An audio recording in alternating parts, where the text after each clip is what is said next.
Hello and welcome back to the channel, and today I have the Hyundai Verna. Now it's a sedan that has been in Indian markets over a decade now, and it's quite popular among the families who are looking to buy a sedan of 10 to 15 lakh rupees. Now this is the third generation variant which comes loaded with a lot of features. Still, it has got a lot of significant improvements over the second gen, a lot of added features.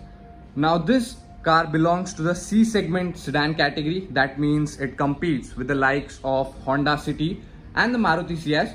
To name a few, there are more rivals, but these two are the major rivals with which it competes. The most popular is Honda City. Now the variant which you are looking at is the SX optional petrol variant, which comes with this automatic transmission. So you can call this a top end variant. It's the non-turbo variant. In turbo variant there are some visual changes and definitely some changes in the engine output as well. I'll be highlighting those visual outputs throughout the video, what you get in the non-turbo variant and what you get in the turbo variant. So as I mentioned earlier about the competition, so what makes the C-class sedans so popular is that they are quite affordable and they come loaded with a lot of features. So speaking of some of the technical specifications, now this particular variant, it comes with 1.5 liter petrol engine which produces around 113 bhp and 144 Nm of torque, which is decent for a sedan of this size. Speaking of the dimensions, the length is 4.4 meters. It's shorter than the Honda City. The width is 1.7 meters and the height is 1.5 meters. And the ground clearance is 165 mm, which is exactly similar to the Honda City. Now this may not be the longest car in its segment, but definitely it is one of the most feature-rich car of its segment. So starting with the front profile, now this being the SX optional, we get this LED headlamps. In the SX we get the projector lamps, and with this crystal-like daytime running light. And down we get the conventional fog lamps. Here we have the traditional Hyundai Cascadia grille.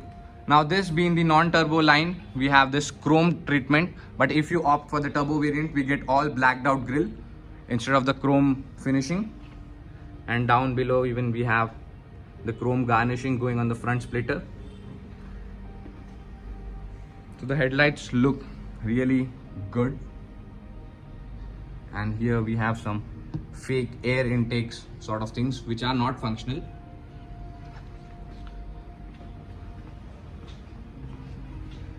Coming on to the side profile, here we have this dual tone alloy wheels. In the SX we get complete silver alloy wheels. I have even reviewed the SX. You can watch that video. I'll be providing the link in the description. And we have here auto folding ORVMs, electrically adjustable as well. And there's a subtle chrome garnishing that runs across the length. And we get the request sensors on the driver's side. So overall, if you ask me about the looks, this looks very sporty compared to all other rivals.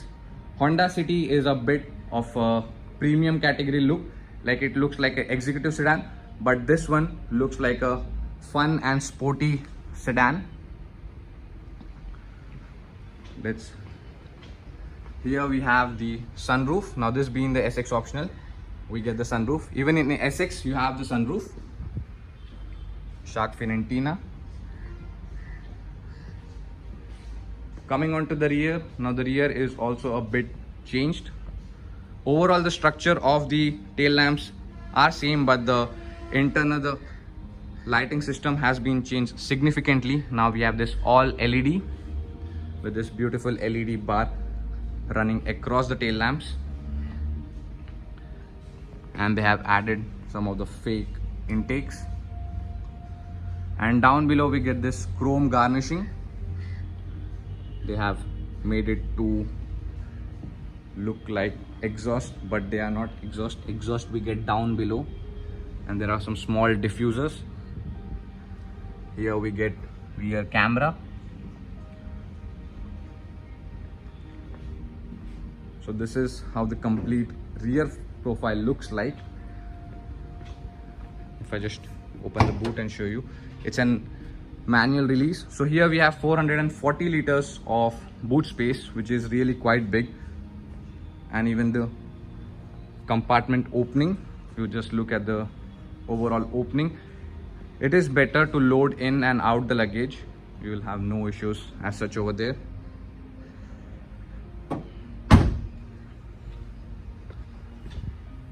So this was about the exterior. Now talking of its safety features, it comes with a lot of safety features. This being the SX optional, it gets 6 airbags instead of 2. It has ABS, we have traction control system and hill descent control as well. So no compromises in terms of safety. Now this was all about the exterior. Now let's go inside and check out what are the features that you get over the normal SX trims in the SX optional. Okay, so let's start exploring the interior. First, have a complete look how it looks, the layout of the dashboard. So starting right from the instrument cluster, it's an all digital instrument cluster which gets a lot of features to customize from. Though you cannot change the way it looks, but it has that small MID with which you can get a lot of informations, which is really useful. And the all digital looks really good compared to your analog one. So this side we have the speedometer, and on the other side we have the tachometer, and in middle we have that small MID which you can control right from here, and it's very easy to use. You can just toggle through the menu. We have a lot of menus: language, theme selection, service, then convenience features, about the doors and the lights. And if you want to just select one, you can press this button over here, okay. And this side we have the buttons for your cruise control, and this side, this toggle controls your main infotainment system. And here we have buttons again for the volume and for the voice command, and for accepting and declining the call. And this is to change your mode, FM, AM, Bluetooth. So overall, the interior is really very neatly laid out, and especially I like the all digital instrument cluster. And if you look at the steering wheel, it's quite Hyundai steering wheel, traditional Hyundai design. And here we have the wipers. They are not rain sensing wipers. And here we get the headlamps. And on this side we have button for your cabin lighting to dim or to raise it. And here we have button for traction control off or on, and this is the headlight level adjuster. So if I can just show you, if you just see over there, the headlight will be rising. So that's how the headlight level works.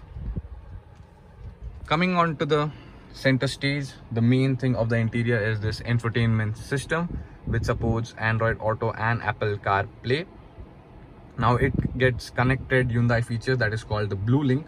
Now in this particular car, it is not activated. Once you take the delivery of the car, you need to activate it, and there are a whole lot of features connected with the Blue Link, 50 plus features.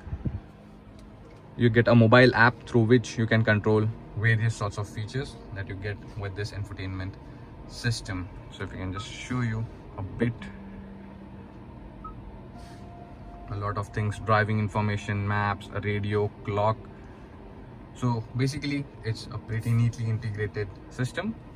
And then here we have some shortcut buttons for map, setup, media, radio, and this is for your volume. This is to tune your track. And here we have the automatic climate control, buttons for it, for your temperature, and this is for your fan speed, and it gets a nice digital display. And the main key highlight of this variant is that you get this ventilated seats. You can just press them to adjust the level of cooling you want. This is one of the key highlights of SX optional. And one more key highlight is that you have the wireless charging pad. If you can just place your phone over there, it will automatically start charging. And apart from that, here we have 2 more conventional sockets and 1 more USB port. So a lot of charging options given in this type of sedan, which is really good. Now this is the IBT transmission, as I've already mentioned. It gets parking, reverse, neutral and driving. And we've put in driving, you can just manually also raise plus or minus. This is how the center console looks. Here we have the key. This is how the key looks. 2 cup holders over there. This is the handbrake. And if you just look at the seats, you can find the perforations, the holes for your cooled and ventilated seats. And this is how the center armrest looks like. It's not big, neither it's deep. It's adequate just to keep your phone or wallet if you want to keep. Otherwise you can't fit really any bottle over there. You can definitely fit a small cold drink can. And it's sliding armrest, which is again a good feature. Coming onto here, we have some controls for your power windows, your adjustable ORVMs, and just to show you the door pocket, it's big enough to handle your 1 liter of bottle. And down below we have your fuel lid opening, and this is the adjustable seat. They are 8-way manually adjustable seat. You don't get electrically adjustable seats. And this is the glove box, which is again a cooled glove box. Overall, the cabin quality is good. The dashboard is on a bit of harder side, but still as such no issues. You really feel that you are sitting in a premium car. Especially I like this part and the blue lighting that Hyundai gives in every car. That is really good, like this. If you can just turn this off, you can see the blue color looks really cool in this. And on the top we have this electrochromic IRVM and a sunroof, which you can open from here. But I mean, just let me close that. And here we have the sun visors with the mirrors, and on the driver's side also we have sun visors with the mirrors. So this was all about the front. Now let's jump back in and check out how good is the rear seats. Okay, so now I am in the rear seat. So you can see the amount of leg space I have. Now the front seat is adjusted according to my height, and for reference my height is 5'10", and this is the amount of leg space that you get in. So this may not be the most comfortable rear seats of the segment, but definitely it is not even bad. You can easily travel for long journeys over here, no complaints as such. Here we have rear AC vents, which you can control the airflow and the direction. Down we have one USB charging socket. Here we get reading lamp and grab handles. And one more cool feature of the Verna is that you get this rear sun blinds, which is really cool to have. And in the middle we have the center armrest. Now due to plastic cover, I can't open that. And here we have control for your power window, and the window is good. It's not claustrophobic at all, or the back. Yeah, it's definitely a bit of sloping if you just look at this, but overall I would say it is good. And for the rear seats I would give it a 8 out of 10. No complaints as such. The leg space is good. The headroom is also quite sufficient. People over 6 feet also will be comfortable. No issues as such. You get door pockets.